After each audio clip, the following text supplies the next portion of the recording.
ಜಿಲ್ಲೆಯ ಇಂಡಿ ಪಟ್ಟಣದ ರೈಲ್ವೆ ನಿಲ್ದಾಣ ಹತ್ತಿರ ಅಹಿರ ಸಂಘ ಗ್ರಾಮದ ಕಡೆಗೆ ಹೋಗುವ ರಸ್ತೆಯ ರವಿಕಾಂತ್ ಪಾಟೀಲ್ ನಗರದ ಎನ್ಎ ಪ್ಲಾಟ್ನ ಒಂದು ಮನೆಯಲ್ಲಿ ವೇಶ್ಯಾವಾಟಿಕೆ ನಡೆಸುತ್ತಿದ್ದ ವ್ಯಕ್ತಿಯ ಮೇಲೆ ಎಸ್ಪಿ ಲಕ್ಷ್ಮಣ್ ನಿಂಬರ್ಗಿ ಅವರ ಮಾರ್ಗದರ್ಶನದಲ್ಲಿ ಇಂಡಿ ಗ್ರಾಮೀಣ ಸಿಪಿಐ ಮಲ್ಲಿಕಾರ್ಜುನ್ ಡಬ್ಬಿನ್ ಅವರ ತಂಡದಿಂದ ದಾಳಿ ನಡೆಯಿತು.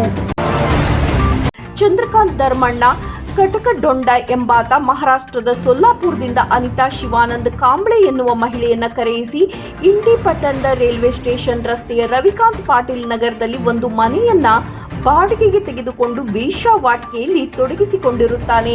ಸಾರ್ವಜನಿಕರಿಂದ ಖಚಿತ ಮಾಹಿತಿಯನ್ನು ಆಧರಿಸಿ ಗ್ರಾಮೀಣ ಸಿಪಿಐ ಮಲ್ಲಿಕಾರ್ಜುನ್ ಡಬ್ಬಿನ್ ಅವರ ತಂಡದಿಂದ ದಾಳಿ ಮಾಡಿ ಕಾಂಡೋಮ್ ಪ್ಯಾಕೆಟ್, 500 ರೂಪಾಯಿ ಮುಖಬೆಲೆಯ 2 ನೋಟ್ಗಳು, ಆಧಾರ್ ಕಾರ್ಡ್, ಪ್ಯಾನ್ ಕಾರ್ಡ್ ನಕಲು ಪ್ರತಿಯನ್ನು ಜಪ್ತಿ ಮಾಡಿ ಆರೋಪಿತನ ಮೇಲೆ 143/1 BNS 2023 ಮತ್ತು ಕಲಂ 3/1, 3/2, 46 ITP ಆಕ್ಟ್ 1956 ಅಡಿಯಲ್ಲಿ ದೂರನ್ನು ದಾಖಲಿಸಿರುತ್ತಾರೆ.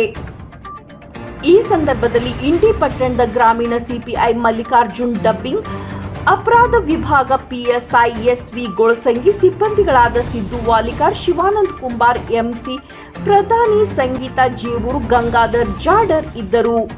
ವರದಿ ಪವನ್ ಕೊಡಹೊನ್ನ.